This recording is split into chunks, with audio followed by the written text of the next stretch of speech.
Sports fans, this is Robert with WTP Sports Dudes here live for another edition of the Thursday Night Forecast, where we're going to talk about the talent balance in college football, also a little bit about sports betting.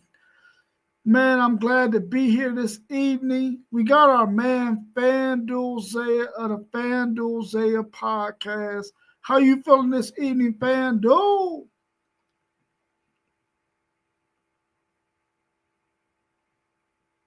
You muted, bro. You muted.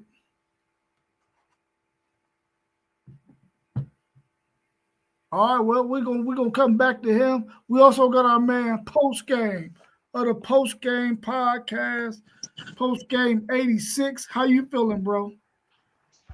Man, I'm feeling so great this evening. I just got off the phone with Floyd Mayweather. He wants us to join the money team. For sure. I'm already on the money team. Said I'm already on the money team.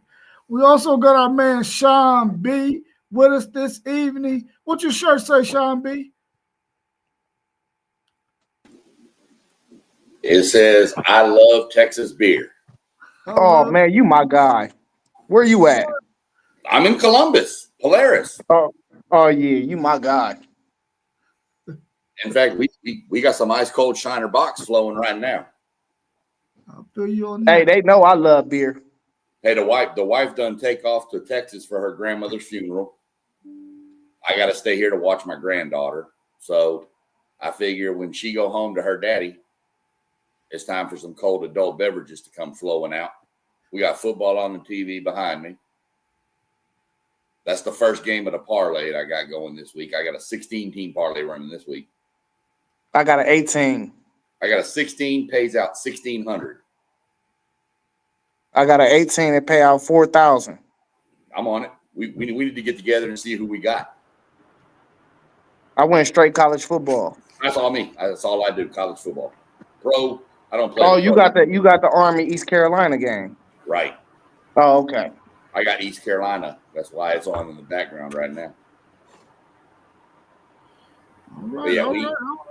we good. She headed out. My buddy who runs trivia up at the bar I go to, his wife went out of town, so we hooking up on Saturday, and we gonna stay over there. And my wife said, "Don't get stupid," and I told her no guarantees. No guarantees. I just straight up told him, "Can I stay the night there? Because I don't think I'm gonna be able to drive home." I feel you. How you feeling this evening, though, Sean B? You good? Oh yeah, we good. We're always good. I mean, I tell you, like my grandfather used to tell me, a day your name ain't in the obituary is a good day. That's right. How you feeling, FanDuel? You good? Yeah, I'm solid, man. I'm ready to debate, man. Y'all was skipping out on me today. Yeah, man. Yeah, we was coming after you today for sure. We also got our man Mossberg of Level Up Sports 10. How you feeling this evening, Mossberg? Pretty good. It's great to see all the screens in here and good to see Sean as well. I hear you in there, FanDuel. We're definitely trying to get some of them debates in. Good to see post game as well. Just been relaxing, a little wore out, had a long day, of course, but it's good to see everybody and ready to get to the best of what we do, man, for sure. We also got our man City League TV. He's over recording one of the games here in City League football here in Columbus, Ohio. So he's doing that and he's streaming it live on City League TV on Facebook, also on YouTube. So those of you out there, if you get a chance, go check that out after you get off the stream here. Also, our man Parlay Poe, he might jump in a little bit later. We'll just have to wait and see. But let's go ahead and get into what we got on the docket today. We got Army and East Carolina tonight. East Carolina is favored by 4.5, and the over and under is 52.5. What's your thoughts on this game? Is Army going to be able to keep up with East Carolina? We know it's only 4.5, but it feels like Army is not really that good this year. What's your thoughts on this matchup? Straight East Carolina on this one. I didn't take the spread on it, straight money line, but I don't think Army's good. It's at ECU. I mean, that's got to give them a little bit of a bump. I just don't think Army's that good, and I think East Carolina's a pretty good team. I mean, the record's 2-2, but look at who they played, look at who they beat, look at who they beat to, and that's still a team. I think even Zazie said it. That's a team that's going to be competitive in that American that was for the playoff from the group of 5. So I got East Carolina. What's your thoughts on this one, Coach Gunn? Yeah, I'll take East Carolina also. We all know Army wants to run the ball and attempt to run the ball. East Carolina is actually allowing under 4 yards per carry, and we know that that's Army's bread and butter. I think ECU will be prepared for that, and they'll get the job done and win the game.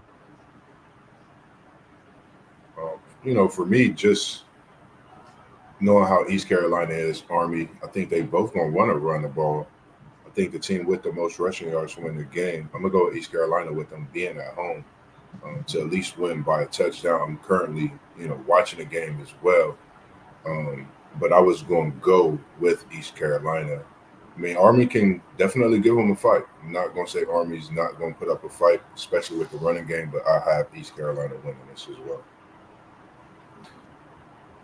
East Carolina, I think they're more battle tested this far this year. I think they both played Power 4 teams and was competitive in the game. Army, though, yeah, like Nono was saying, I don't think they're very good this year. It's not what I seen from them last year. So I'm going East Carolina. Yeah, I'm not too high on Army this year. But as far as East Carolina is concerned, listen, they're going to go ahead and try to keep pace with Memphis and the other group of 6 teams out there if they think they want to get that lone spot for the college football playoffs. They can't afford to drop any of these games at home. So East Carolina is going to have to win this game. And I think they want to send a message to the rest of the conference that, listen, when you come to East Carolina, you're going to get a handful. And when we come to your crib, we coming. And we're going to try to play as physical as possible because we're trying to win this conference because we're trying to get into that CFP. And they get a chance to send a message tonight to the conference by whipping up on Army, which I think they're going to cover that 4.5. I think they're going to beat them by 6, possibly even a whole touchdown and an extra point. Just to mention real quick on the East Carolina team, I think they're a team. I know Zay mentioned about them, but they could possibly – I don't know what their schedule look like. They could be a team to compete, win out. We don't know now with this 12-team playoff and the way conferences are shaking out in some of these big games and plus this big weekend we have ahead. So with them now being up 2 touchdowns, 14-9 early, it could get scary for Army. So something to look at when it comes to East Carolina.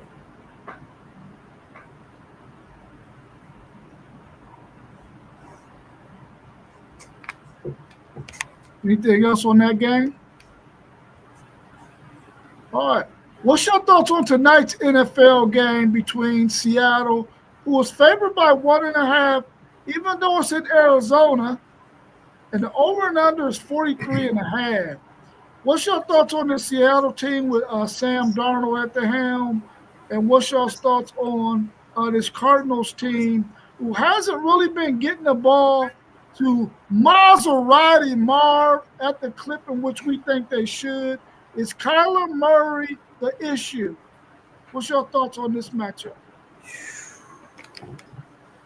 I'll jump in on this real quick because NFL's cool, just it's not my big breadwinner. It just playoff time I get hooked in, but this game, I don't know. I take the Cardinals. Mainly because Kyler Murray, Texas kid. That's mainly the main reason I would go with Arizona. And if it was in Seattle, I think I'd swing Seattle for sure.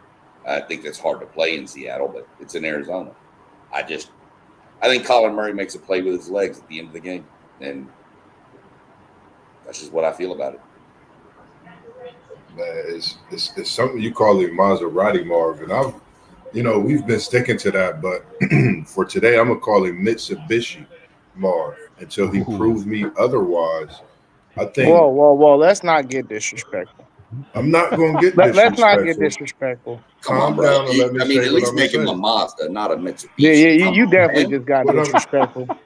I'm gonna say Dang, what I'm man. gonna say respectfully because Marv is a guy I respectfully call Maserati, and I'm not He blaming said it all on respectfully with the Marv. cheapest car on the market.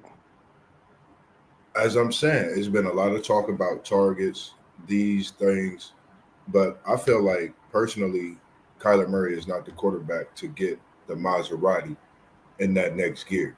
Now that's where the Maserati comes in. So for me, I'm not labeling him, but it looks like that based on what we've seen. I'm gonna give him 8 targets tonight. Hopefully he get those targets and he make a big splash because I would love to see that for him. I liked his pops when he played. And, my question is, are they working out together, on that downtime, on that time they have to be together? Can that be something as well? And I think with the talent like Marvin Harrison Jr., you have to put that work in with him to get the best out of him. I think he's a great talent. And I'm not disrespecting him by saying Mitsubishi. That's a Maserati. I just want to see it rolling in the right way. That's all I would like to see. Just me personally. But I go with Sam Darnold tonight in that other OSU he had with Smith and Jigba for the win because that boy out there balling. And I mean, I just like that Seattle team, even though they going to Arizona. I'm gonna go with Seattle for the win tonight. Yeah, interesting matchup. The situation in Arizona is really interesting to me. Um, when you see a quarterback like Kyler Murray, who had DeAndre Hopkins, he hyper targeted him. When he had Hollywood Brown, he hyper targeted him. Why isn't he doing the same for Marvelous Jr.? I have no clue. I believe Marvin Harrison Jr. is a talent. It was scouts wishing that he could come out a year early from Ohio State so they can draft him. If y'all recall back in his college days. But the Cardinals will be without Will Johnson, their best corner. They'll be without James Conner, although I think Benson can pick up the slack. But I gotta tell y'all, this Seattle defense has been really impressive the first 3 games of the season, particularly on the defensive line. And I think they're going to give Arizona all type of problems this evening. Jackson Smith and Jigba, Mossberg mentioned him. I asked Poe the other day who was the best receiver from Ohio State right now, and he went with Njigba. And I can't disagree with that. You can make an argument for a couple others, but man, Njigba has been really balling. I like Seattle's run game and their defense, so I'm going to pick them to win the game tonight. All right, let's just face it. Arizona has beaten the Saints, which both teams beat the Saints, and the Panthers, which all 3 of them teams is going to be in the bottom half, or at the bottom of the NFL this season. Both teams lost to the Niners. Um, Seattle beat a solid Pittsburgh team. So let's just call a spade a spade. Arizona's not going to win this game tonight, and it's because they're probably only going to win 4 games this season anyway. That's a bottom half team, regardless of everything that we're saying. That's just not a good football team. They just got blessed with 2 worser teams on their schedule to begin the season. Jackson Smith-Njigba, Kenneth Walker, Cooper Kupp. It's just too much on the other side for them. Seattle's not a super ultra talented team, but they're more of middle of the pack and less of bottom of the road. But I think Arizona was just a benefit of having a terrible schedule at the beginning of the year to start off 2-1. I do not think this is a good football team by any means. I'm going Seattle easily, maybe by a touchdown. Man, I don't even know if this is even going to be a good game to even pay attention to. I think Seattle's going to win the game. As we can see, it's only a 1.5 2-point spread favorite for Seattle.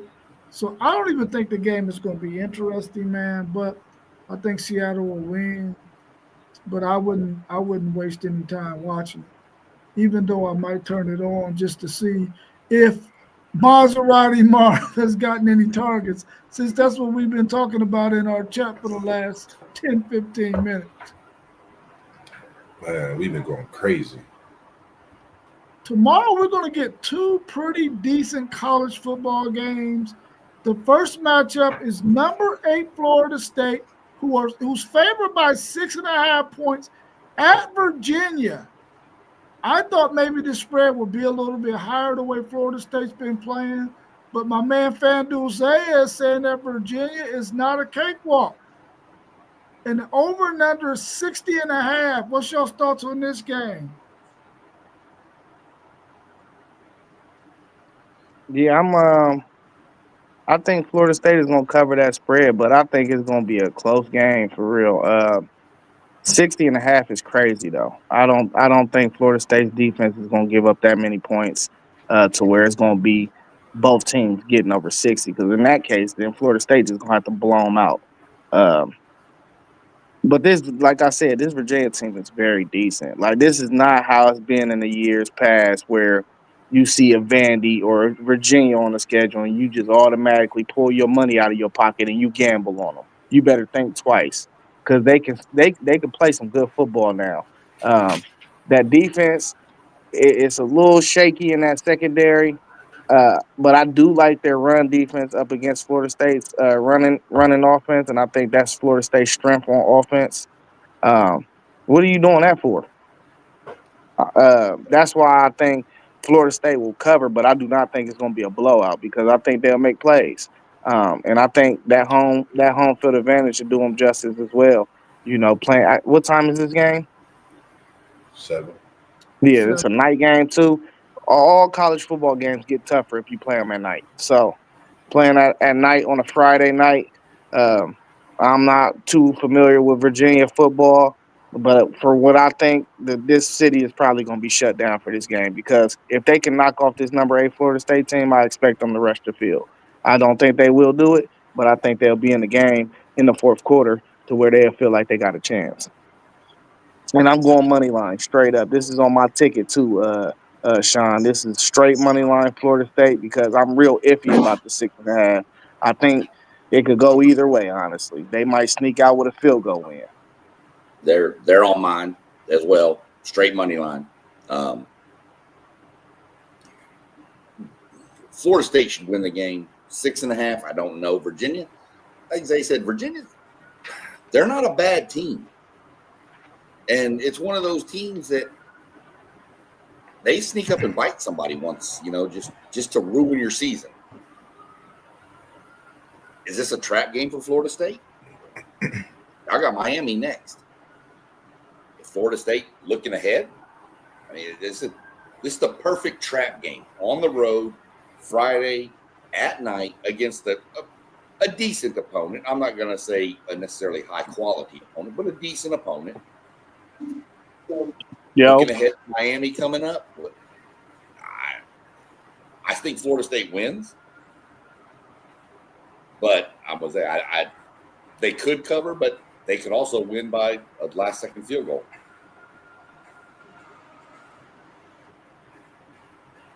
Yeah, I got to agree with y'all, man. I don't think Virginia is a bad football team.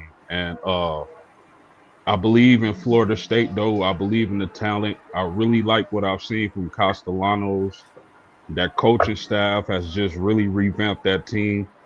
I'm going to take Florida State in this one, but I got to agree with y'all. I think it'll be closer than what people probably expect. Yeah, I'm looking at this 6.5, and I'm thinking to myself, apparently somebody knows something about this game to where they feel like Virginia is going to give Florida State a good game, and that they're at home. Maybe the crowd's going to be in it. Maybe the fact that Florida State had a bye last week, they were sitting at the crib chilling. Maybe they might start off slow because they're looking ahead to Miami, like Sean B said. All of those things could be a factor in this.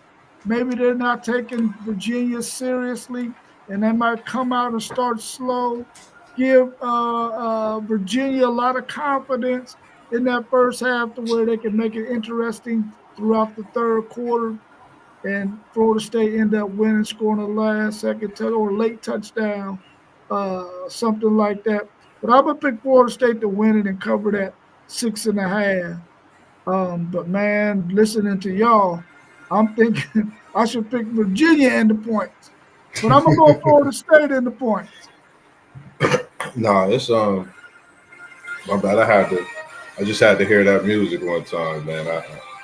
We ain't played in a week, man. I've been anxious for this game. It's actually Is that the to me a music trap game. you driving in a Ford Fiat? Oh no. We don't play that. I didn't know. That's Mitsubishi, that championship Maserati. music right there. That's that championship music. You know what I mean? But no disrespect to Virginia. Virginia coming into this game at home with a lot of history.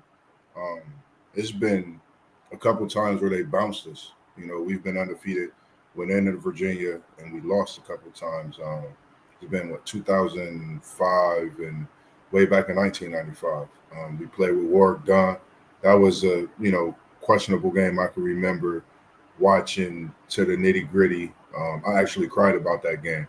That was tough. And then the one we lost again at Virginia. So I think with this time coming into Virginia, even though Castellanos has history and the game wasn't good for him, I think in this game, our defense, our run game, I know Isaiah Zay mentioned that, but I think our run offense comes into this game with a different mentality, different identity. And not only that, our defense is playing faster, much more efficient. And I think we just ready to play. That week off gave us a week to prepare for this game and not look ahead to the Hurricanes. That's a whole nother week we got to prepare for it differently. So we came prepared for this week, studied our opponent, and we're ready for tomorrow night, 7 p.m. So if you're not going to be tuned in, make sure you tuned in, 7 p.m. It's going to be a game at Virginia. And that knows Nation. We're going to definitely be jumping Tomahawk, and I'm going to be locked in. Don't call my phone. This is going to be the first, second, third football Friday night I miss, but I'm going to miss it because my Seminoles going to be on. So other than that, Nose Nation. We win by 15.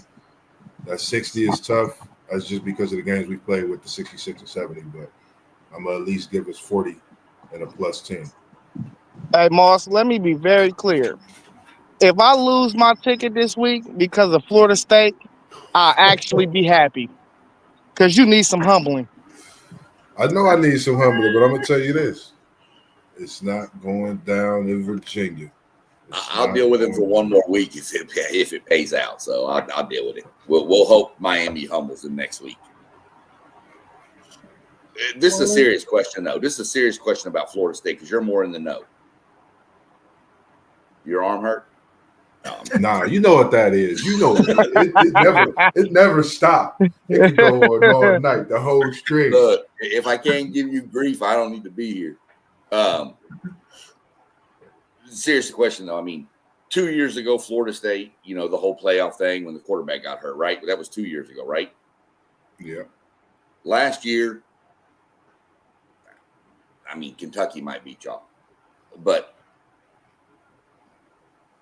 do you think that the team that's there, the kids that have stayed through those years of the high of highs, getting left out of the playoffs, though, and the low of lows, do you think those kids really overlook anybody on that team? If I'm that team, I'm thinking, look, we know we can be good. We know we can be terrible. Anybody can beat us. I just don't think that those kids overlook anybody. And I say that this could be a trap game, but I'm just curious, what are your thoughts on those kids that have been there from the highs to the lows to now everybody pumping you up as, oh, they're back, they're back, they're back. For me, the thing has been, I watch a lot of film on that. They actually got a season out. It's called Decline. I stay tuned into it. And, it's a lot of players that's been there through the highs and lows. And like you mentioned, they come with that different energy. You know, when you have a different coaching change, you have a identity. When you have that identity and you have players like Earl Little Jr., you know, you have players like Daryl Jackson that stayed. He stayed because he felt that he left something out on the field as well. You know, he talks a lot about that in different interviews and things like that. So this year is a lot more for, you know, those that's been there, those that's still there, and the reason that they signed and stayed with Florida State.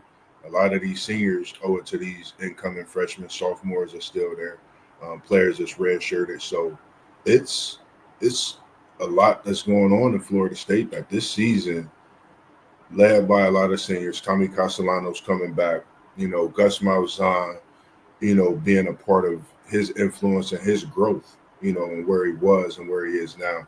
I think that makes a difference. And when you have a quarterback like TC as a leader and the way he, you know, presents himself, the one thing that he says all the time, you know, he have to go out and fight for his guys. You know, this is the whole team. You know, you can't go out there as a QB, the leader of the team, and not have some kind of, you know, aura about yourself. Because if I'm playing, I play basketball. If my point guard's not coming out with some kind of aura as a shooting guard, I'm not going to feel like I'm going to get the ball in the right way. That quarterback makes a difference. And, you know, like I said, having that identity, Florida State team, I'm telling you, it's not no fluke of what we doing. It's all the hard work that's been put in the offseason as well.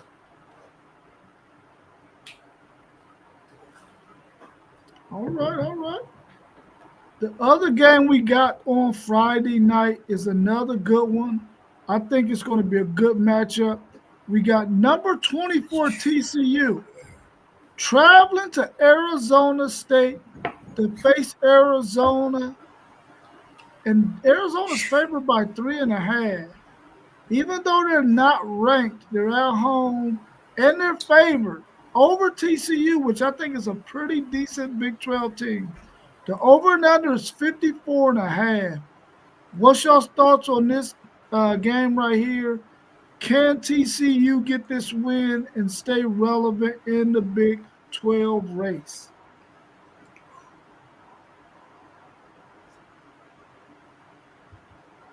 Talk to me, Zay.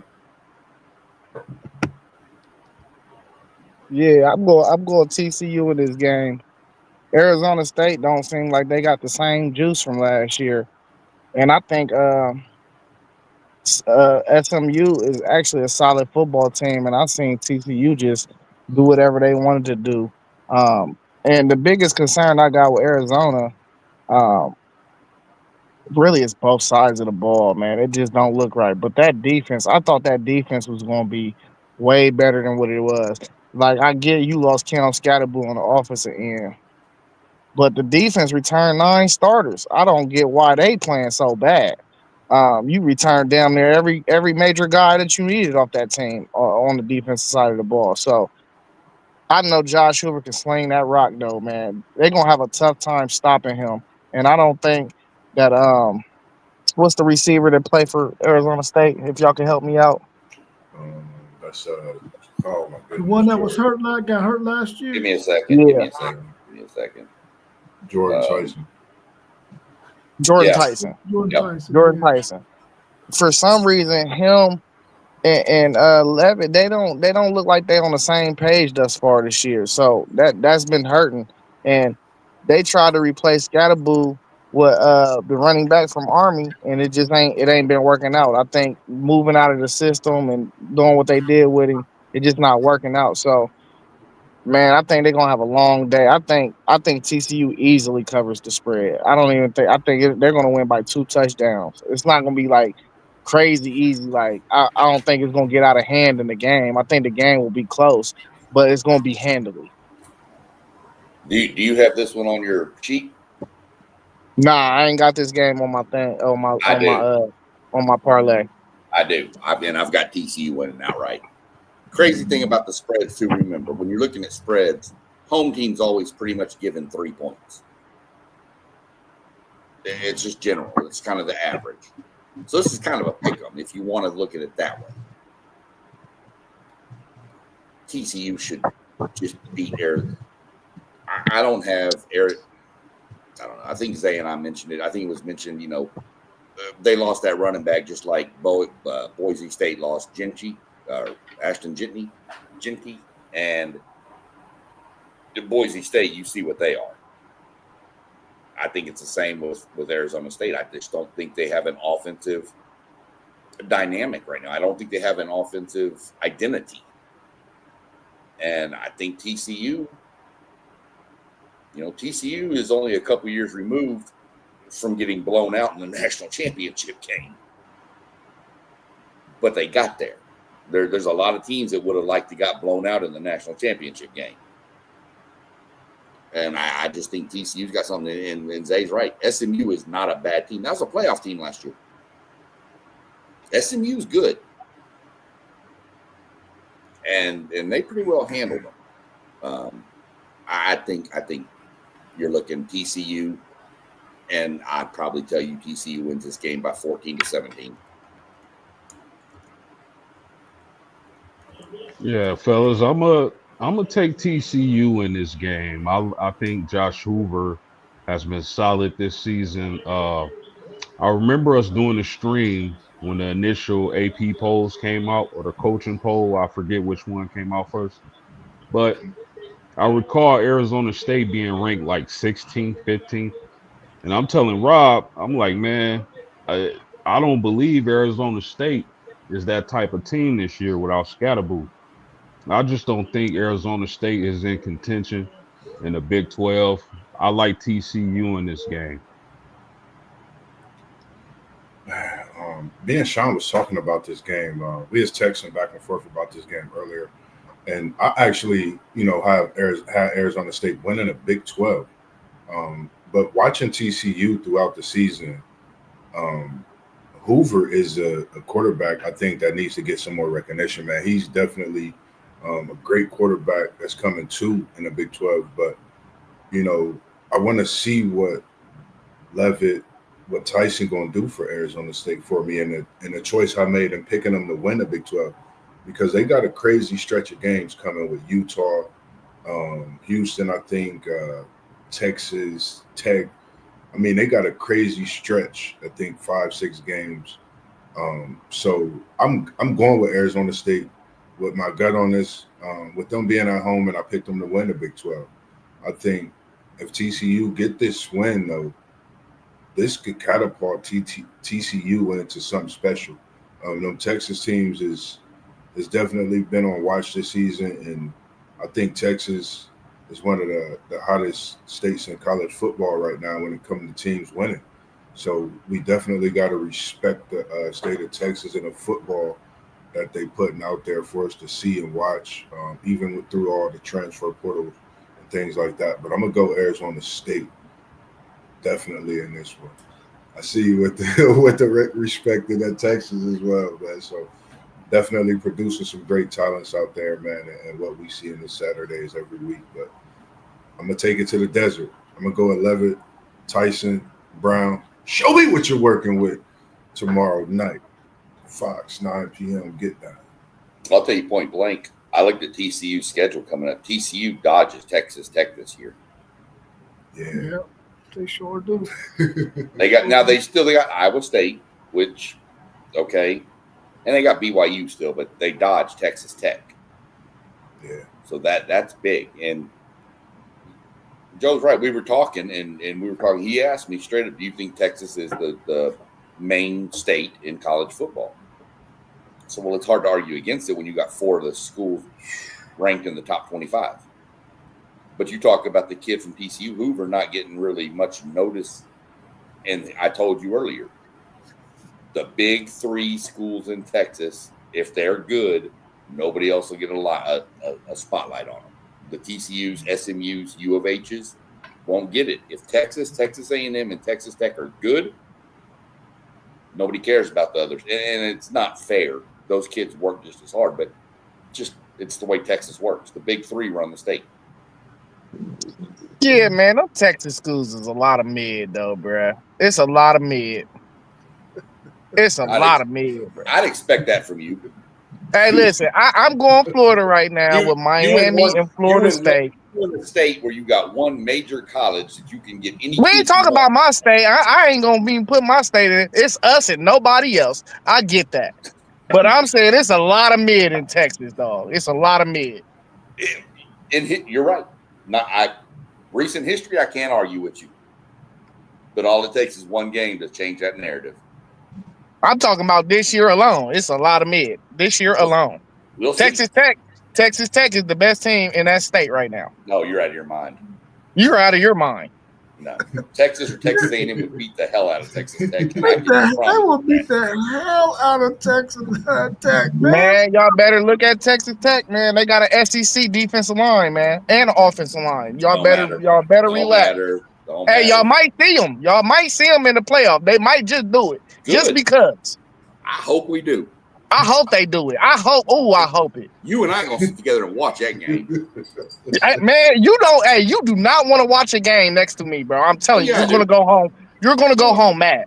No, I won't. Man, you take too many smoke breaks to watch a game. What are you talking about? The only time I take a smoke break is at halftime, man. Stop lying. Come on, man. You gotta take a smoke break at the quarter, and you gotta take a smoke break. I take a smoke break at halftime, bro. That's it. Look, we don't have to get together. I think you and I have a hell of a time watching the game. Hey, and I got the game on my phone, so I ain't missing nothing. Right. See, there you go. I know. That's why you out there smoking. That's why you go so much. I tell you, this is the main. I love arguing with Zay about the shit. That's one reason I come on here, just to argue with him. Whether I agree with it or not, I'm just going to argue with him. Uh-oh. TCU been the best program from Texas the past decade or so. It's not even close. That is true. That is very true. Like I said, they've played for a state. They've played for a national championship. Appreciate you tuning in as well this evening. Not even going to argue that. You were spot on. Interesting. We got Texas A&M, and they say TCU. It's true. They've been consistent in a lot of ways. I've already told y'all we done blew $75 million to ruin our program by the name of Jimbo Fisher. I know about Jimbo. I'm a Florida State guy. Yeah, he can go back to Florida State. Nah, I think I'm good now. We done got this new identity. I know Zay gonna get on me about that too. We all are. Yeah, I can't argue with you about that, Jet Life, because for 13-year period, my Texas Longhorns was horrible. All I know is the last 2 years, I've been able to talk a lot of shit because my Longhorns have been a lot better than what they were before then. But you're right about that. TCU was one of they probably ran the state for that decade, for sure. Oh, easy. I don't think it's close. Yeah, for sure. Yeah, it's not even close. You're right. But let's see you a decade later and see what you say then. Man, he's talking 10 years from now, man, where he gonna be all gray. Oh my God. I'm gray right now. What you talking about, bro? I said all gray. It's the difference. I think TCU is gonna win this game, man. And I was high on Arizona State and Sam Levitt. And the coach, man, Kenny Dillingham, I thought that he was going to have those boys ready to really take a hold of the Big 12 for a while until he decided to move on somewhere else to bigger pastures. But that's not the case, man. And I think him not having a good season so far this season will set him back in terms of finding him another higher ranking football program to coach, man. And I kind of feel bad for him that they're not winning at the rate I thought they would. But I got TCU winning this, man, and I think they're going to cover that 3.5. They might end up beating them by double figures. For sure. Before we move on, come on, let's have this conversation. Which one? The one he just put right there? Right there on the screen. Really good question. Okay. Let's have an honest convo real fast. Is it possible Texas and A&M kiss the playoffs this year? I'm assuming that's missed the playoffs. Yeah. Yes, it is. Oh, I thought it was Kiss, but I guess it is Miss. Oh, I mean, maybe. Well, I mean, kiss it could be goodbye. Miss or Kiss. Kiss the goodbye and miss playoffs. is the same thing. Kiss the playoffs goodbye. No, I thought he meant it as Kiss, like they make They the get playoffs. in or miss. Yeah, Oh, nah. miss. He said talking miss. about missing the playoffs. He's Yeah, talking about he meant making it. Miss. No, he Miss the meant Miss. playoffs. Yeah, nah, it's possible. Not even gonna lie to you. It's a strong A&M possibility. If A&M don't fix their, I don't think A&M's the offense can be really stopped. I think if A&M's defense can play up to the level that A&M's defense can play, they're in the playoffs. Man, you just said y'all offense cannot be stopped. What gives you that feeling? Nobody has. Who have y'all played that got a good defense? Well, Notre Dame was supposed to have a good defense, but now we've proven that. That's what I'm saying. We got to see. We'll see this weekend about that offense. Can Auburn slow that offense down? I can only go by what we've played, just like can only go by what y'all played. Can only go by what Florida State's played. Can only go by whatever. Texas, doesn't matter. Right now, we have played that you put in front of us has stopped the offense. If the offense keeps playing at that level and the defense picks up, A&M will make the playoffs. Flip the script. If Texas defense keeps playing like they are, but the offense don't figure it out, Texas probably ain't making the playoffs. But if the offense figures it out, Texas is probably getting in.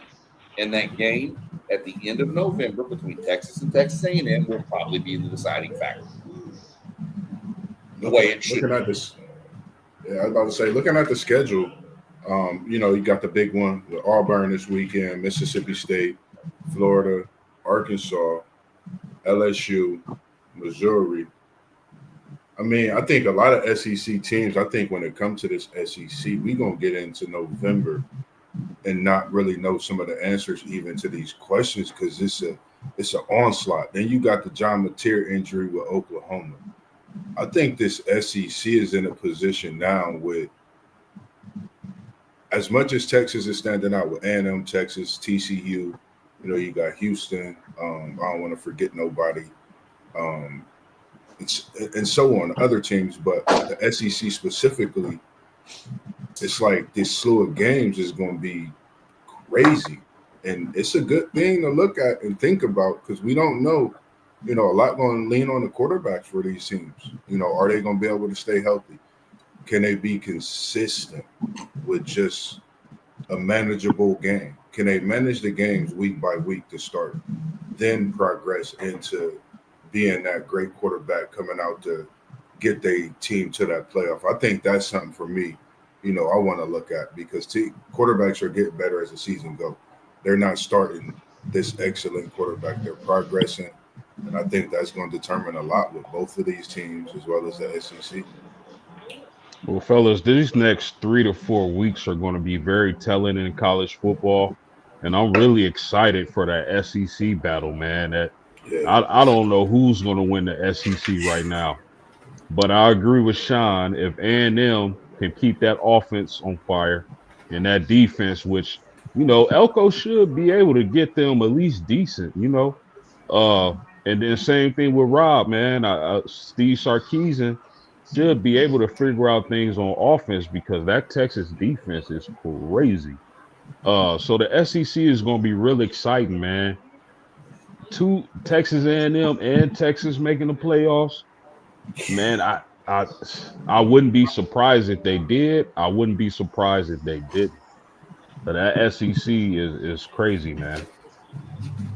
Man, listen, the way I look at it is Texas and Texas A&M play each other. One of them got an L on their schedule already, or possibly a second L in Texas's case. We know Ole Miss got the easiest schedule in the SEC. They can lose this week and win out. And you're wrong. You're wrong. Bro, they got two. Listen, man. Texas has the easiest schedule in the SEC. I'm sorry. Texas has the easiest schedule in the SEC. I will fight you to the end on this one. Pull up Ole Miss schedule, Sean. Got it right now. Hold on, give me 1 second. I'm gonna pull all of them up. Yeah, pull up Ole Miss's schedule. I am. We're gonna break it down real quick. While we Let's here, go. we're gonna break it down. Let's go. This is gonna be a 17-hour podcast. Yeah, Paulie Poe said it's already going to be Me and 3 Zay gonna be the hours. only ones on here going. Everybody else gonna be asleep. Nah, I got my popcorn ready. Go ahead. I'm ready. What you got? So read me Ole Miss schedule. LSU, Georgia, Oklahoma, South Carolina, Florida, Mississippi State. So they got 3 ranked teams left, and everybody else got 6 and 7, right? No. Yes. Texas A&M. Who y'all got? Y'all got Oh, no, Auburn, Florida. No, we do. Yes, we do. Yeah, I'm saying you could go down any other SEC team.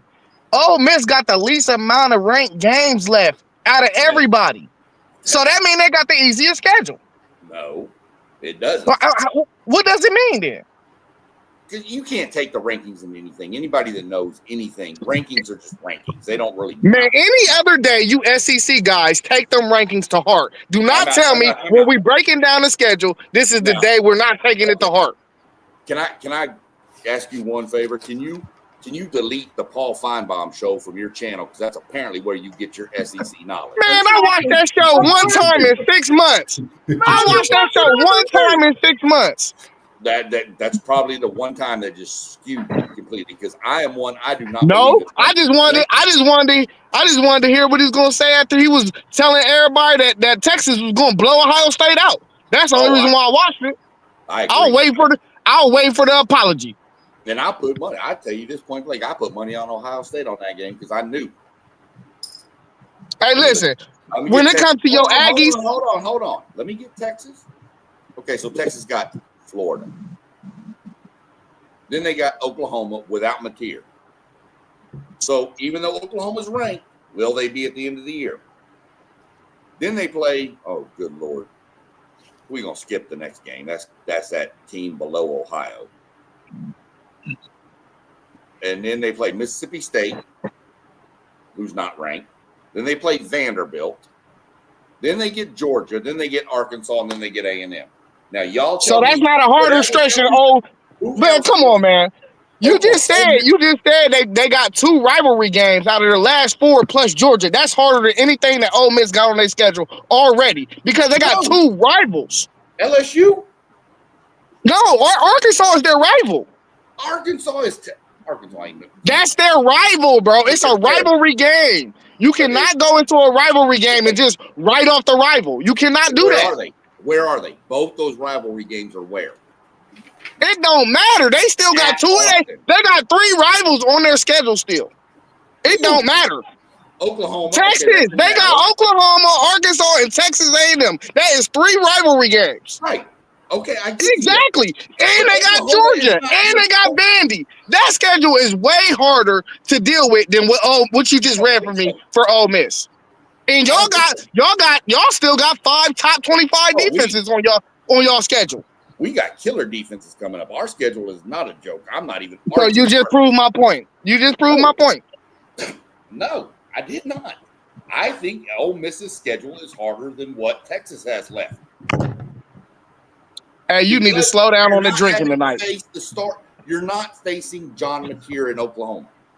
It doesn't matter. It's a rival. It's called the Red River Shootout. It's a rivalry game. It doesn't matter. Tell me what you want then. I'll tell you right now, Texas wins that game by 40. All right, when that week comes, we're gonna pick them. And we're gonna see who's right. Then Kentucky, come on. Mississippi State, you already pointed out that Mississippi State is the worst program in the SEC. You pointed that out the other day. Sean. Vanderbilt can't compete with Texas. Come on, let's be real. And Sean, if you told me Ole Miss's schedule, right, and you had to go up against it, and then somebody told me that your team, Texas A&M, played Texas, TCU, Texas Tech, and whoever else from Texas I would say y'all got a harder schedule because them are rivals.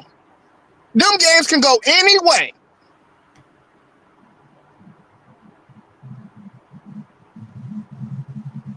We can agree to disagree because I don't see Texas's schedule as tough as Ole Miss's. All right, we're gonna disagree to agree to disagree then. Put it in the chat. Who y'all think got the tougher schedule, man? Almost every one of those Ole Miss games, you got to remember, have been in the SEC for years. They're all rivals to an extent. No, I can't agree with that statement. See, but I can't because Northwestern's not my rival. That's like right, saying bro. Northwestern is my rival, bro. Like that's what you're trying to make it seem like. That's not. I can't agree to that. The schedule, I do.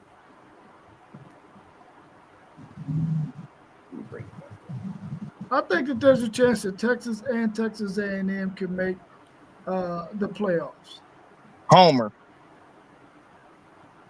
I'm just saying that. Listen, they're going to be able to score points on everybody that they face. Even if a team has a really good defense, like LSU has a really good defense, they can score enough points to beat LSU because LSU's offense has not been clicking like their defense has. And if you think about Texas, it's the same situation. So I think that they can make it. They get a really tough Missouri team, Texas A&M that is. And I think that they could possibly beat them. I think they're gonna beat South Carolina. They banged up. I think they can win at least. There's 4 games on that schedule that I think they win easily. Then you get LSU and you get Texas. Those might be 2 games that they could go either way. But I think they can beat all the rest of those teams on their schedule. We got one question. I got one question for Zay. One. Who is better, Vanderbilt or LSU?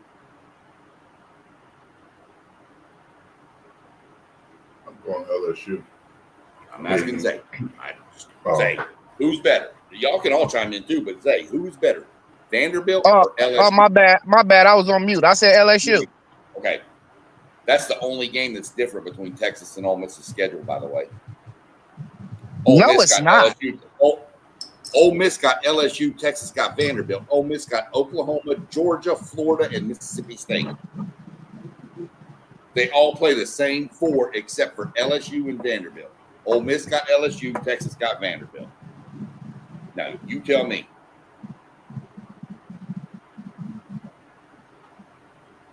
Washington State. Okay, I'm talking about conference games. Washington State. Okay. So they got Georgia, OU. The OU and Ole Miss game is different because that is their rival. That's what I'm trying. You don't value rivalry. I see. You don't value how much a game intensifies from a rivalry, that's where we have a difference. I put my finger on it. Hold on, Sean. I put my finger on it because the game is going to be different when Texas play Texas A&M rather than when y'all play whoever else the hell y'all play. That game is going to intensify because it's a rivalry. Just like Arkansas might be a walk in the park for everybody else, it's going to intensify when Texas play them because they both want to rip each other's hearts out, bro. That's what I'm trying to tell you. I'm telling you.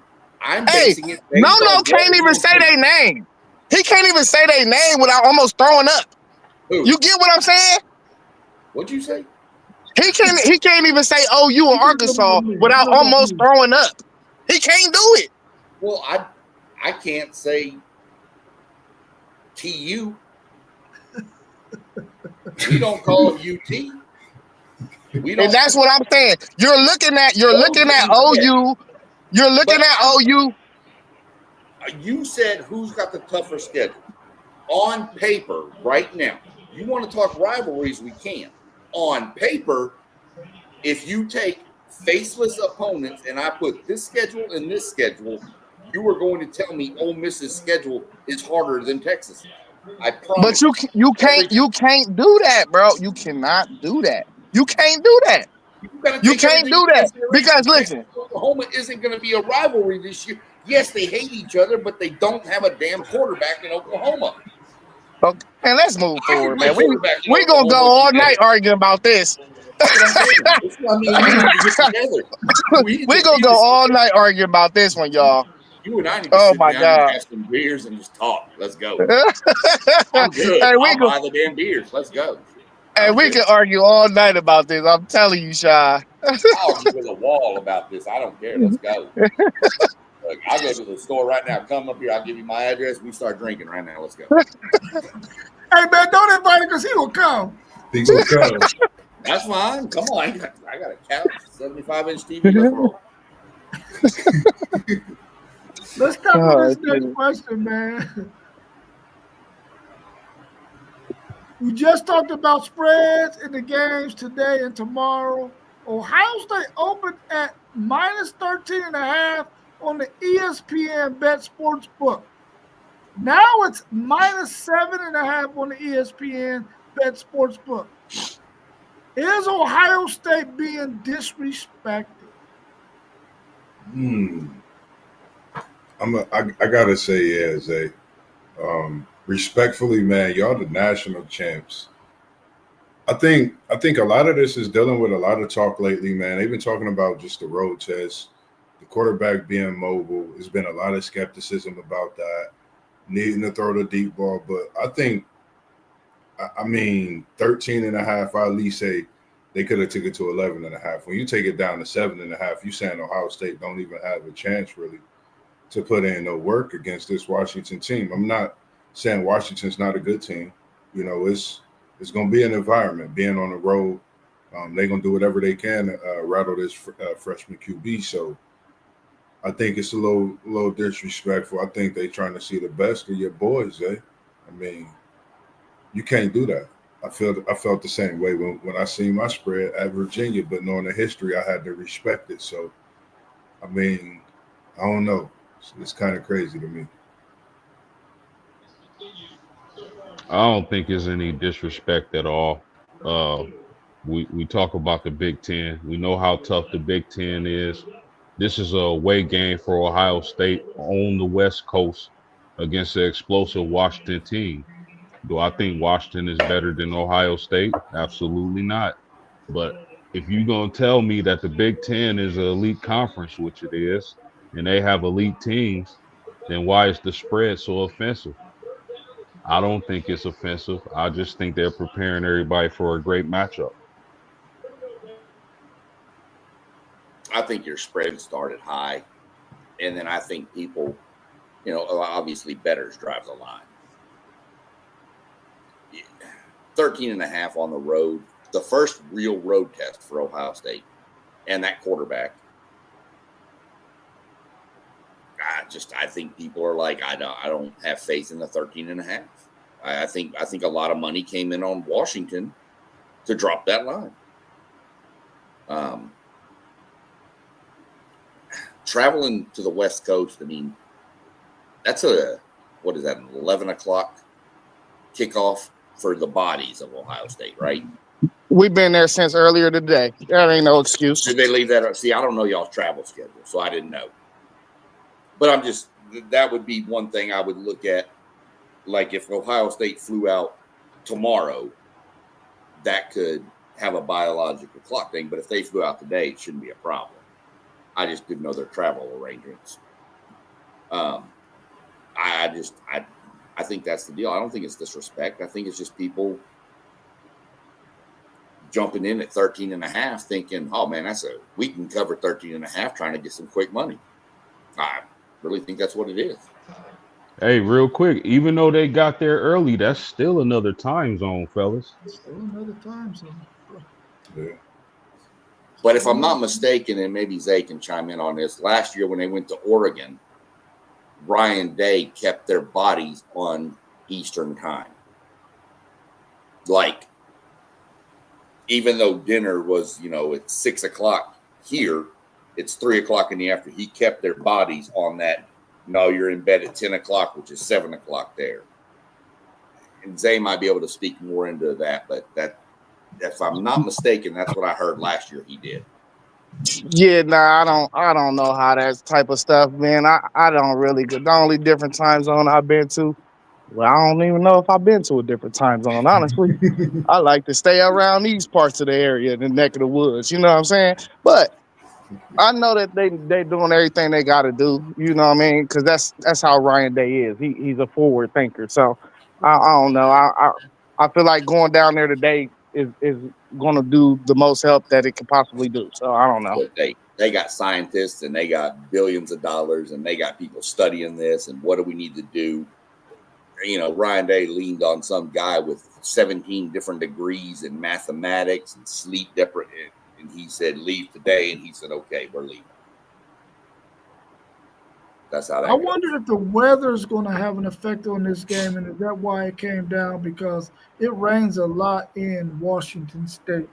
So maybe the weather has something to do with that. I haven't looked at the forecast yet, but if they don't play in a dome, I know it rains a lot there in Washington State. So that could have a bearing on it. No, like Sean B said, people were dropping that money on the line, and the country is disrespecting Ohio State. What did I tell y'all? The last time this only ever happened twice in the last 2 decades.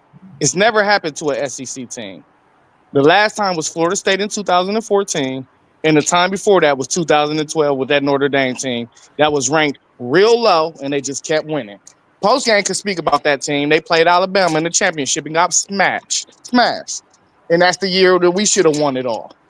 So, it's just a disrespect thing. That's all it is, and that's why we're going to cover that spread. Was that 2020? 2012. Oh.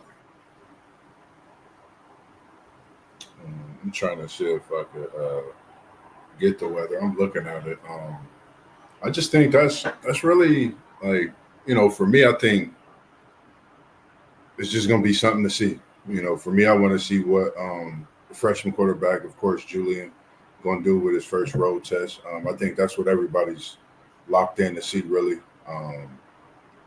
Outside of that, if he throw that deep ball, man, I think he need to, you know, let that ball go, man. He got Smitty. You know, you got Tate. I think Tate is quiet as kept, one of the gems on that offense. If he gets going, Ohio State's a different offensive team, no disrespect, but we know what Smith brings to the table. And what I mean by that, just get him the ball just as much as they might get Smith on the screen, how he is effective across the middle and his catches and third down conversion. So, you know, I think if he let that ball go, man, and notice he really got some gems, I think Ohio State, they get out early, it's going to be a 40 to 50 point game in Seattle, Washington. Hey, man, it's a Cardinal Tate and Bo Jackson game. You heard it here first. FYI, it looks like no rain, temperature like 72, somewhere in the low 70s, high 60s for the temperature. Nate Jackson, the number one, man. That kid is special. Yeah, I don't listen. Washington. Who has Washington played, fellas? Nobody to check. speak about. Yeah, I Colorado was about to say. State, Washington State, and some other bombs. And like Paper Towel University. Look,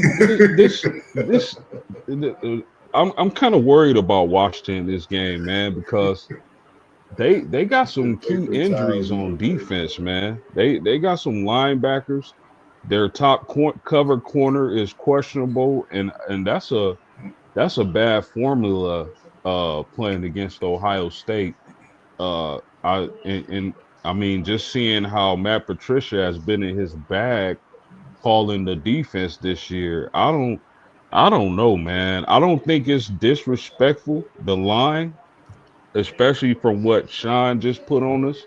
But man, this Ohio State could very well go to Washington and blow them out, fellas. Yeah. That boy Jackson, I just be watching him say, you know, I think I was in a thread one week when he got that breakaway run. And then in the Ohio game, I think he's earned his position in that backfield, man. When he get touches, Ohio State's offense get the rolling as well. I think if he get touches early and we can see the difference he makes, like you said, post game, it could get out of hand, man. No disrespect to That's Washington. the best thing for your quarterback. Yeah, First true road game, get that running game running, and take the pressure off your quarterback. That's football 101. Come on, we can have football for dummies conversation about that. Oh, now the handcuffs is coming off. They got to. I mean, but if you get that running game going and you force him to come in, then Julian just start chunking the ball downfield. I mean, give that boy some confidence on the road too, because he ain't never left the shoe. yeah. Yeah, I think it would be wise for Ohio State to establish the run. I don't think Washington is a team you want to kind of you want to have a shootout with. I think you want to Ohio State can play, that Ohio State brand of ball and let the game come to sand, in my opinion. Ohio State went toe to toe with one of the best defenses. I mean, this ain't no disrespect to Ohio State's defense, but everybody knew coming into the season Texas had a defense that was legit. And Ohio State just straight up said, okay, well, we're here too. I got a lot more respect for Ohio State after that game, the way that defense bowed up with everything they lost off that defense last year. Bowed up against one of the best defenses in the nation and said, no, we're just as good as you, if not better. Bruh, that's why I said, man, Patricia been in his bag. That was an excellent hire. Yeah. Hey, it wouldn't be a shootout with them. It'll be a shootout with us. Okay. Well, how do y'all feel about this next question? Do you feel like the talent level is equal amongst the good teams in the top 15 of college football? Hey, listen. I think you can remove Ohio State and Miami. In two, you can go 2 through like 17. I think it's that leveled. I think number 3, if they played number 17 on a neutral site, it'll be a pick'em game.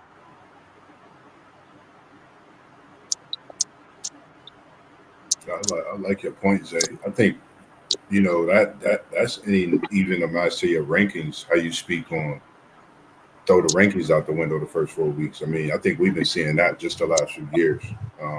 These rankings changing, the portal. I mean, you really got to look at it as an even playing field. You just got to be ready every week. I think the NIL is going to play a lot of part in this too. Some teams may have a bigger bag when it comes to NIL, so that makes it, somewhat different for some teams. Like, talk about Texas, of course, with that bag money they got.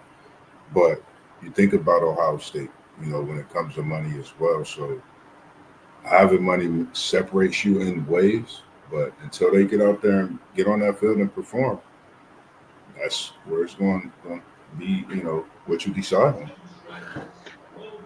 Yeah, I'm not sure about top 15, maybe 10, maybe top 10-ish, maybe top 12-ish, or about equal in talent. But here's the thing, man. When you break down football teams and how good they are, talent is just a slice of the pie.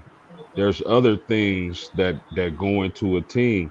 Two talented teams with the same level of talent can play each other, and one of them gets blown out. It's not just because of the talent. It's coaching, it's camaraderie, it's focus, it's heart, determination, discipline. There's a lot of intangibles that go into, winning a football game. But if we just talking talent, I say probably at the end of the year when we look at the final standings, it'll be like top 12 instead of 15, in my opinion.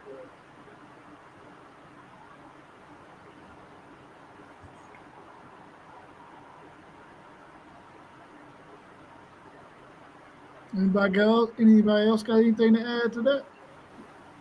I don't know. I think it's pretty equal. I mean, to an extent, I don't know about the top 15.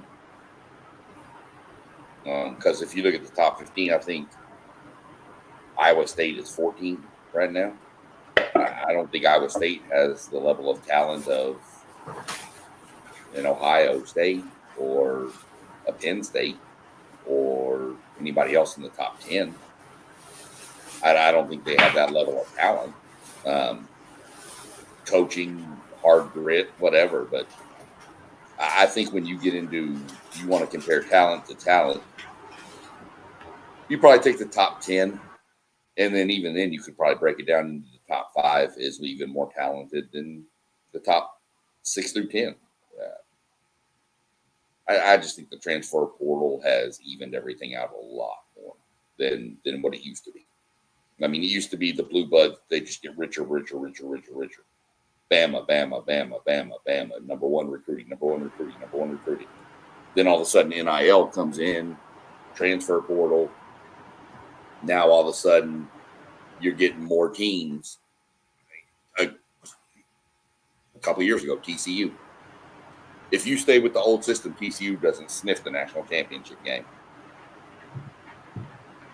But the way things are now, you get that one key player at that one key position and things can change.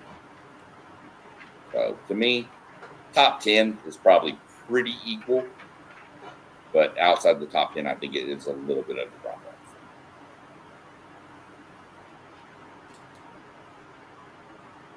I mean, I think the reason why I put that question in there is because, going into this season, we know there's a lot of good football teams that, are ranked. And I don't think any of us felt like there was a clear-cut favorite to win the national championship. Of course, we all feel like our team will win the national championship, but I don't think there's no clear-cut favorite out there because there's at least 10 to 15 really good, talented teams out there that could possibly win the national championship. And I think that it's very, very even in talent. To me, that every year I think we're going to have 10 to 15 teams that could possibly win the national championship every year going into the season. It's just really how much luck can you come upon? Can you stay injury-free when you need to? All of those kind of factors that usually go into somebody winning a national championship. You're gonna need some of that stuff to bounce your way for you in order for you to win it. So I think it's really, really close to being very, very even. For 10 teams especially, you can even make a case for 15. You could say that the ones, 1v1, is probably decent 1 through 15. But it's the twos. And that's where that 1 through 10, 1 through 8, 1 through 7, that number 2 player that when Julian Sand gets hurt as the quarterback for Ohio State, who's behind him? I would trust his backup more than I would trust the backup for Iowa State. Oh, thanks. Because he's going to be a better quality recruit. Is he going to be good? Who knows? But as far as on paper and stars, he's better than this kid. So that depth, that's where I think you get the separation. I don't think you get the separation in the number 1s. I think you get it in the number 2s and 3s. Yeah. I feel you on that. Did everybody tackle that question? Anybody else want to say anything else along that question? All right, going into the season, would you have rather had Arch Manning or Bryce Underwood? And what about right now? Man, that's a great question. You might get at me on. I would have loved to have Arch Manning to start the season. I think a lot of people gonna sit back and have a lot of things to say, but I think it's crazy. For me right now, I would love to go with Bryce Underwood. He's actually excelling and looking like one of your former Texas QBs. I could see him being that type of compared QB if he stays another, for at least 4 years. I mean, his whole 4, but 3 years they'll be talking about that. As Vince Young, I'm saying, he couldn't really throw the ball when he came to Texas, but as much as he excelled and being a passer at Texas, I think that made Vince Young a special talent. And I'm looking at the same thing in Underwood at Michigan. He's just a special talent, starting to find his receivers, and he got a special cannon in that arm, and he gets it there right to you. His legs is just another dimension. So at this point, I would like to have Underwood, but I would have loved to have Arch Manning to start the season. That's just my opinion. Underwood and Underwood both. I actually had the privilege of traveling to watch a few of Arch Manning's high school games. I was never impressed with him. Seeing him live in person. Does he have the name? Yes. Does he have the pedigree? Yes. Does he have the talent? We'll see. A name can only take you so far. It's like saying Tom Brady's son going to be the next best thing in the world. It's how do you progress? And from what I've seen, against better competition for Underwood too than what Texas has faced, not counting Ohio State. But Underwood has seemed to get better every week. And Arch, I mean, Robert, you can be fair. I mean, he looked like trash against San Jose State? Underwood seems to be getting better where Arch seems to be stuck in the middle. Just the way I see it. I wasn't a fan of him when I watched him play in high school. Has nothing to do with the fact that he wears that god-awful burnt orange color. I never saw it. I just never saw all the hype. And I'm I don't believe in hype. Earn hype. Earn your hype. Yeah, I'm with Sean. Whoa, that wasn't Zay agreeing with me. Come on. Oh yeah, I thought Post was about to go in, but I'm with Sean, man. I've seen Arch Manning playing high school against a whole bunch of Division II looking college athletes, and he did not look good in high school. He played. Not to interrupt you, but he played at a private school in Louisiana in the state championship game in a 2A school, which they're different than Ohio. So 2A would be y'all's like 6A. It's reversed. The smaller the number, the smaller the school. Up here, like Division I is the big schools, right? Yeah. Okay, so back home in Texas, 6A is the big schools, 1A is the small schools. So the low, and even Louisiana is the same. The lower you go, the smaller the school. He was in the state championship game, and he threw under 50% completions in a 2A high school and threw 4 interceptions. They won the game because they had enough talent elsewhere to overlap. But against that talent competition, I don't understand how he was that highly recruited. I did not want him at A&M. I straight up said, I hope we don't recruit this kid. Yeah, but like I seen the same thing you saying, Sean, and I just didn't understand. I mean, I get the physicals, I get the last name, I get the coaching he could probably have. I just didn't see it. But when I seen Underwood, the first thing I thought of was Cam Newton.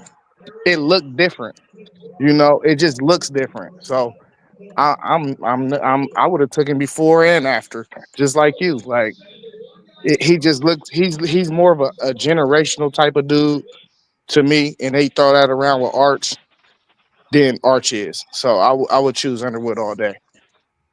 Well, all right. My question to the panel is: do you feel the same without seeing? Well, my question would be: would you feel the same if this was week 1 before one game was played? because I heard a lot of negative talk about Underwood at the beginning of the season myself. I don't know if anybody's with me, but I just did. Uh, if you asking me to start the season, I would have took Manning because uh, you think this is the battle of two number one ranked quarterbacks in their classes. Uh, but I felt like with Manning being able to sit for a couple years, with a majority of a couple years, learn the offensive system under Sark, develop the pedigree, the Mannings. Art shouldn't not know nothing. There's nothing any defense should be able to do to throw Arch off. Having Peyton Manning and Eli Manning as an uncle, and having his grandfather, and having his dad, who was a hell of a football player himself. So coming into the season, I would have took Arch. Now, if you ask me right now, I kind of like Underwood, but I think this battle isn't over. We'll see what Arch is. We'll see what Underwood ends up being. But right now, fellas, I'll take Underwood. This is interesting talks. And Like, I know feel you, Arch. Post. I know. I feel you post game. I mean, most people coming into the season would have taken Arch. Zay apparently and I, we watched Arch. We saw him play in high school. There was something there. That's why I said Underwood. But I get your point. I mean, with the lineage he got, Cooper, his dad. I mean, Eli, Peyton, Archie Manning. I mean, come on, that's like the Mount Rushmore of NFL quarterback. You know, Absolutely. you would obviously going into the season say, okay, Arch. I just looking at what I've seen, I just see better progression from Underwood. So, but I agree with you, and you took Underwood in the second part of that question because you see the progression from Underwood, and you don't see it from Arch. And by the way, fellas, Kyler Murray just threw another pick. Man, this dude is So- unbelievable. Hey, and So look, another one.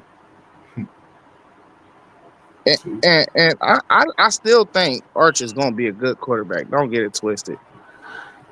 But I don't think he was deserving of that number one ranking. I just don't. I mean, did he go to camps to get that? Because from what I seen on the field in high school, and you could definitely make a name for yourself in camps. So let's not act like 11 on 11, 7 on 7, and these QB camps don't play a role because he got all the physical traits and he probably looked real good in without pads on.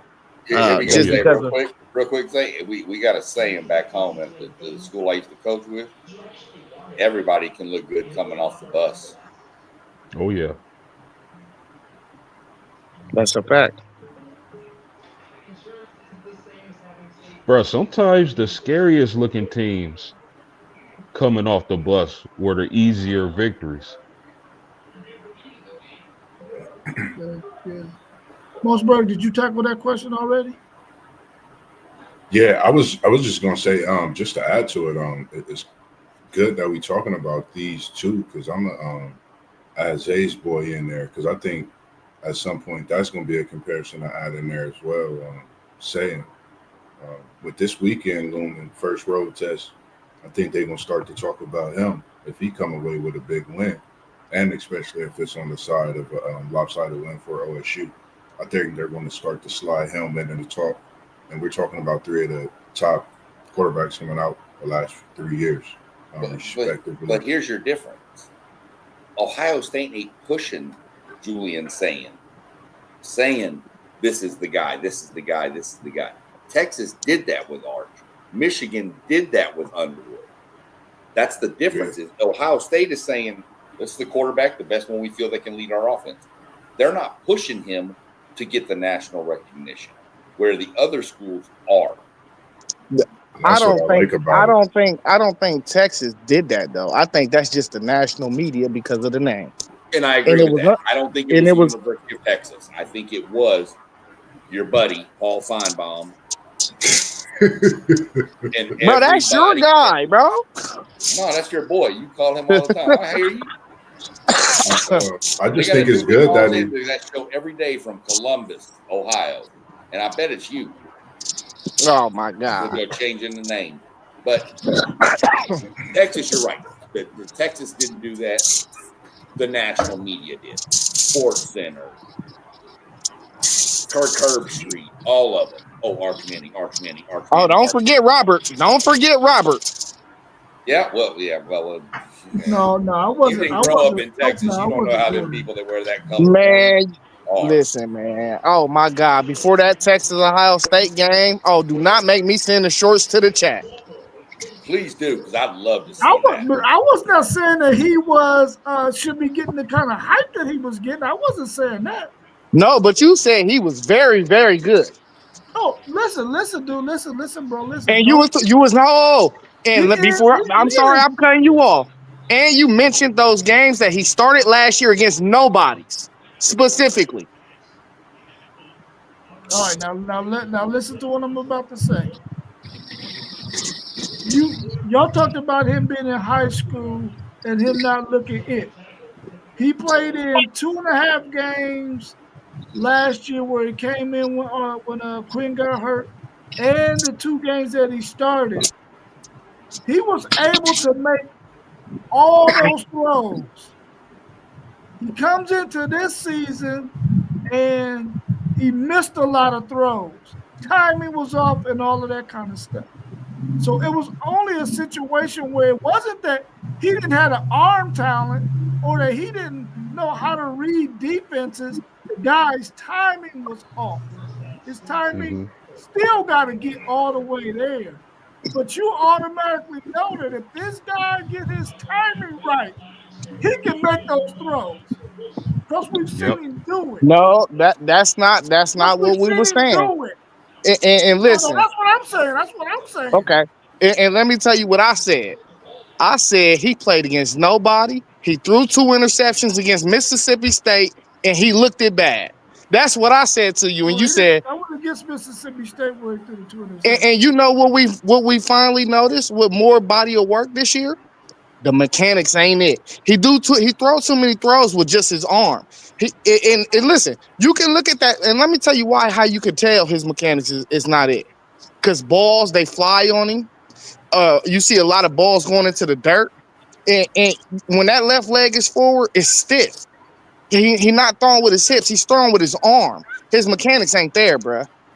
I don't care what his name is. He got bad mechanics. No. You got the right to say what you're saying right now about his mechanics because his timing is off, bro. But when his timing is there, his mechanics is there.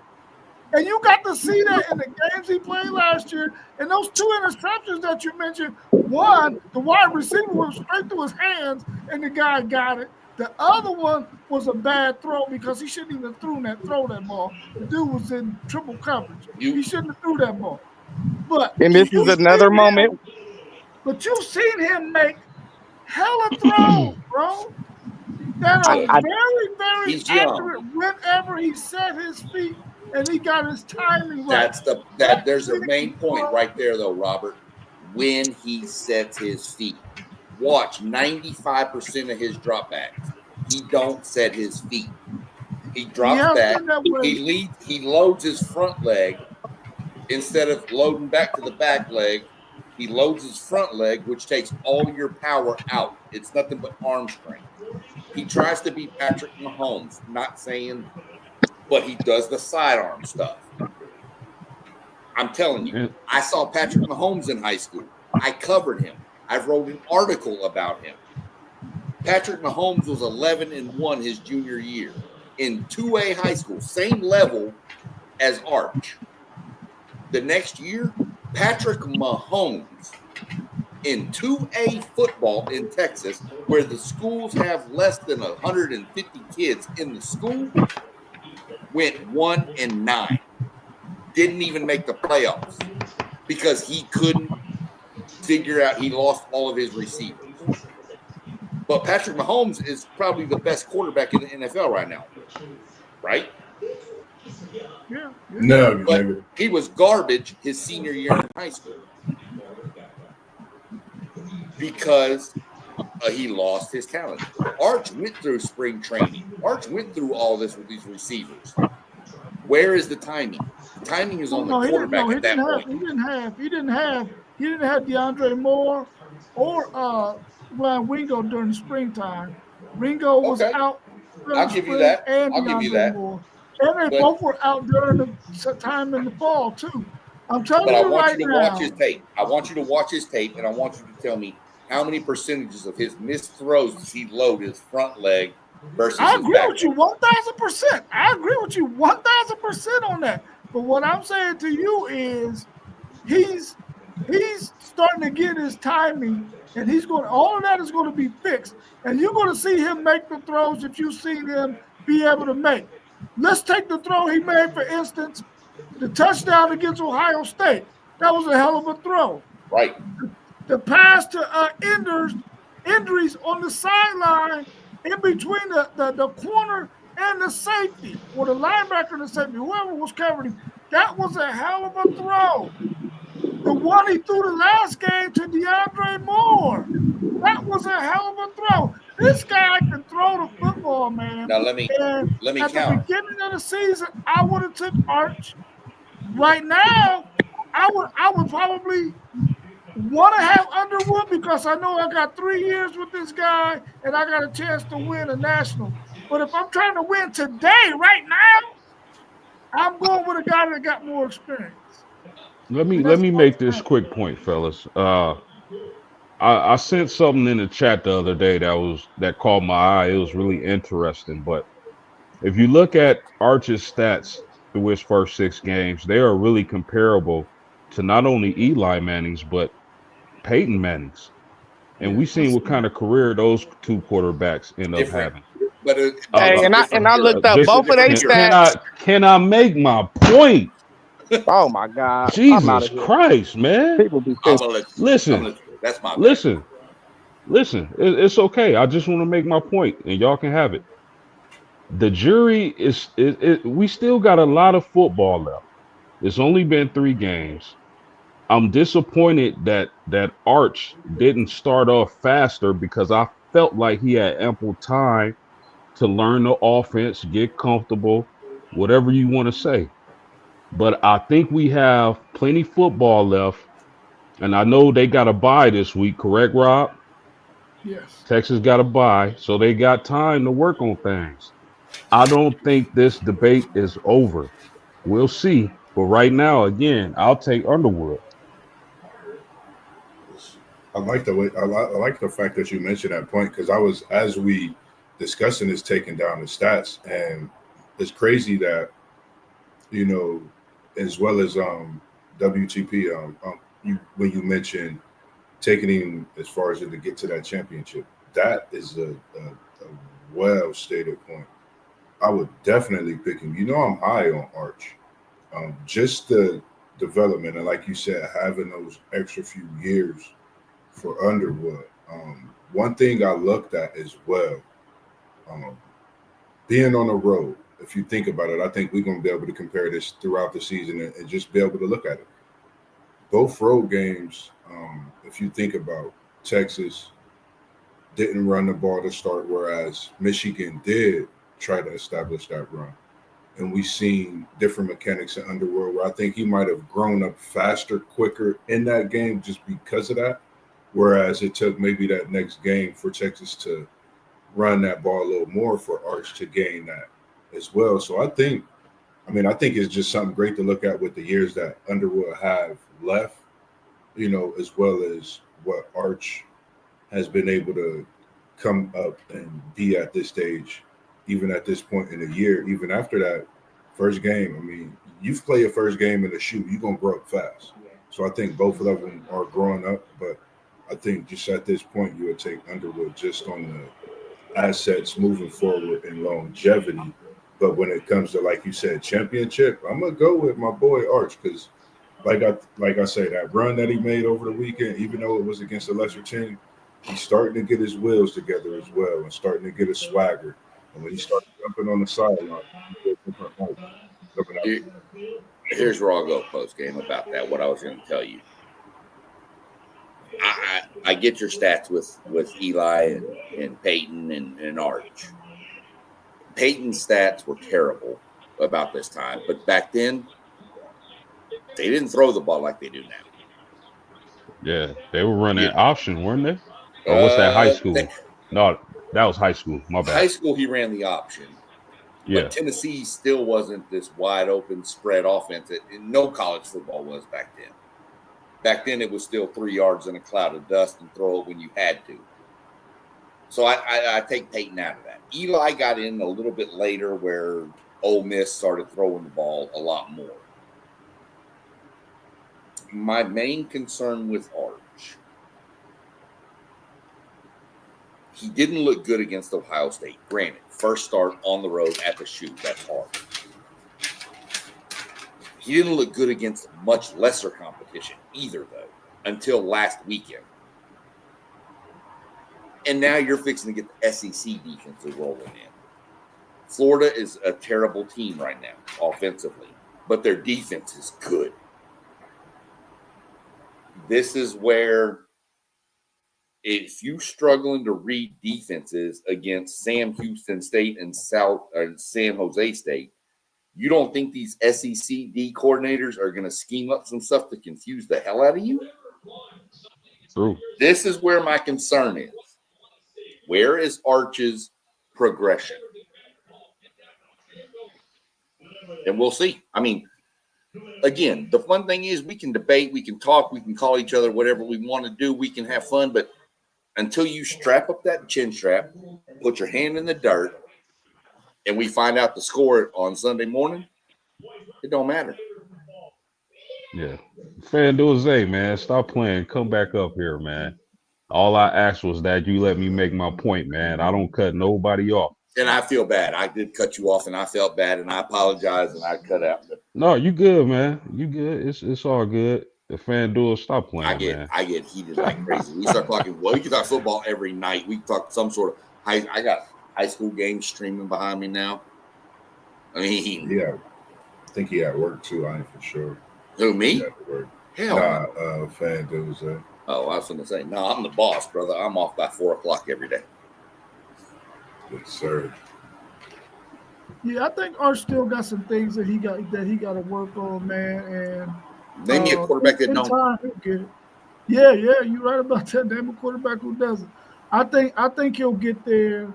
I'm glad that he's going to face a really, really good defense against Florida and another really, really good defense against Oklahoma. I think the great thing, though, is that they won't be facing a really, really good quarterback who's healthy. One who won't play at all, and then the other one is not healthy. So I think that's going to allow Texas to have a little bit of leeway offensively if Arch struggles. Because the defense, Texas defense ain't going to give you a whole lot at all. They're not going to give away no points. So I To think beat that's Texas's going to be defense, you have to be one of the most balanced teams. You have to have a running threat, and you have to have a passing threat. It's the only way you're going to beat Texas. Beat Texas's defense.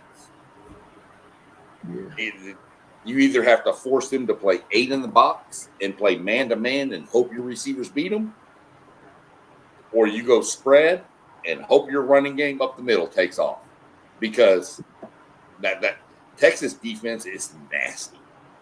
Yeah. I've always said, this year especially, give me Texas's defense with Texas A&M's offense, and there's your national championship team right there.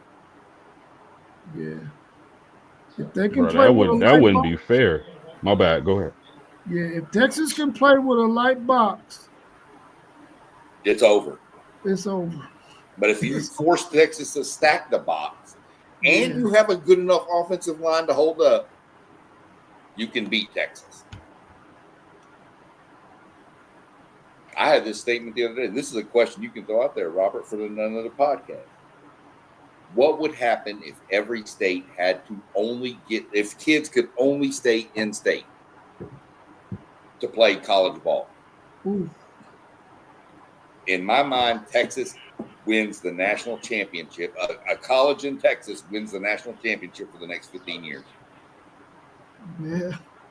Yeah. Texas, California, or Florida would be your only. You know, I'm coming in with not so fast on my lead course, so Come on I'm now. gonna say Florida. You know the thing though. I said Florida. Florida would be in there in the Florida mix. would Florida be got in some there. cats. Yeah. They But- got a lot of skilled players. They got some linemen, some defensive tackles, but you can get the whole gamut in Texas.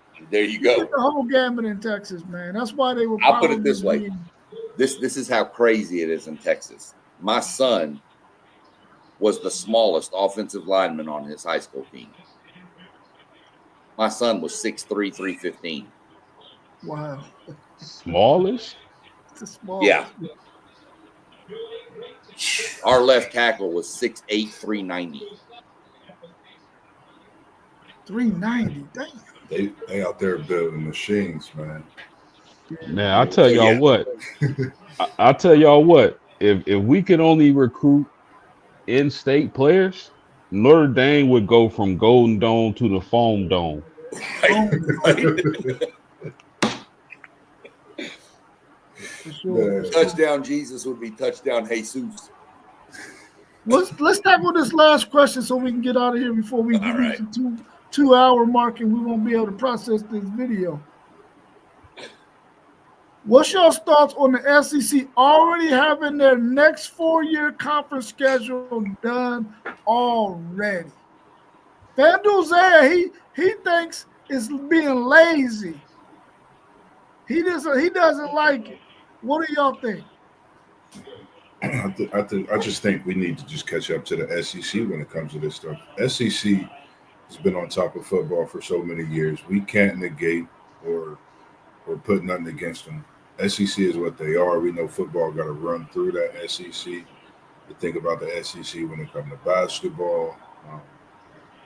I mean, it's SEC, respectfully, SEC, as you say, but we just got to catch up. They always like years ahead of things and know how to move when it comes to these things.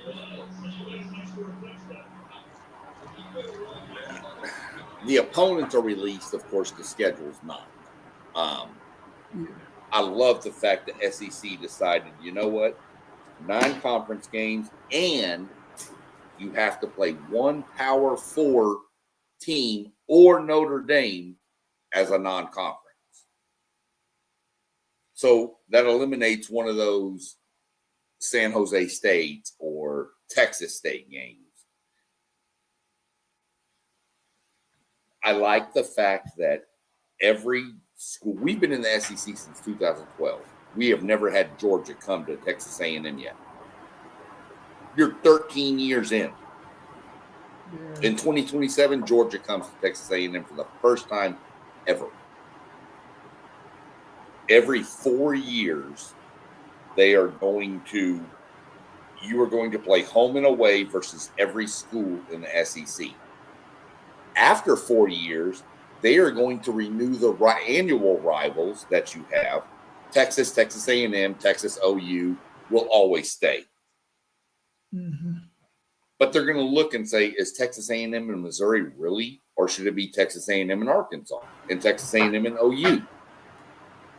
And they have a metric where they take strength of schedule over the next 4 years, and that's how they build their schedule. The toughest schedule in the SEC and the weakest schedule in the SEC over the next 4 seasons is a difference of 9%. There is no difference. There is no off leagues. There is no hiding. The SEC has sent a statement to the College Football Playoff Committee and says, you said strength of schedule matters, prove it. Yeah. Because there is no conference that can play that schedule. And Zay would say the Big Ten. I don't give a damn. Bull BS. The SEC goes at least 10 deep this year. What's the Big Ten go? About 6, maybe 4, maybe 5? No. Yeah. The SEC and the Big Ten run college football. Let's be real. But the SEC is the deeper league. And when they said, here's 9 games and this is what our schedule looks like, I guarantee you the Big Ten people went, oh, hell. We better figure some stuff out. And the ACC people did the same thing. And the Big 12 went, oh, no, because that schedule, the SEC is trying to say if we got 12 playoff teams, we want 6 of them. Yeah. Hey, man, listen. We got to go. We get Michigan, Alabama, and Georgia all in the same season. Not to mention Texas A&M, Oklahoma, Arkansas, and then the rest of the people we got on that schedule. But that's a gamut right there, bro. That's a gamut. That's next year. Don't forget, Rob, y'all got Notre Dame coming up on y'all schedule also. And we got Notre Dame too. As well as I believe Bama. Bama and was it Georgia and Notre Dame? I think it was Bama and Notre Dame signed a contract. Hey, Robert, if you want, I'll go in and pull all I won't have the exact dates, but I'll pull every SEC teams for the next 4 years. Yeah, and then we can look at it. Crazy. Cool. We can do that. We still need to get some NASCAR talk going. Let's go. Yeah. We're going to definitely make that happen too. Just not tonight because we get coming up on 2 hours. But I like it because it gives fans a chance to say, listen, this is what my team is going to be playing. We know we're going to be traveling to this school. We might not know what the date is going to be, but we know who we're going to be playing for the next 4 years. I can go ahead and start making my arrangements. I can go ahead and start stacking my money, and I can go and be wherever it is I want to be. Or if I want to be at my team's home field, I can get ready to do that because I know so-and-so is coming on this in this year, and I can get ready for it. I think for fans, it is beautiful. And Robert, to be honest, we'll have the exact schedule for the SEC for the next 2 years in December. Dope. That's dope. We'll have dates. We won't have time, but we'll have dates. Right.